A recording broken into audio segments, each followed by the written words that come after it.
వెంకటేశ్వర స్వామి ముడుపు అంటే ఏంటి, అది ఎలా కడుతారు, ఈ వీడియోలో తెలుసుకుందాం.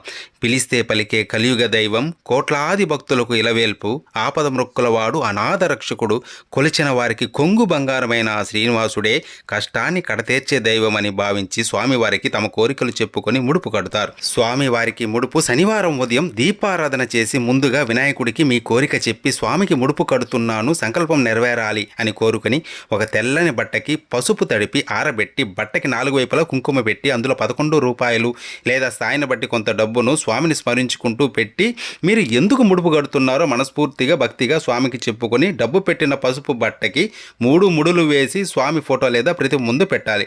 కోరిక తీరాక ముడుపుతో దర్శనానికి వస్తానని ముందే స్వామికి మాట ఇవ్వాలి. స్వామి అష్టోత్తరం గోవిందనామాలు ప్రతిరోజు చదువుకోవాలి. కోరిన కోరిక తీరిన తర్వాత స్వామి దర్శనం చేసుకొని ముడుపుతో పాటు కొద్దిగా వడ్డీని కూడా కలిపి స్వామిని తలుచుకొని ఉండిలో వెయ్యాలి.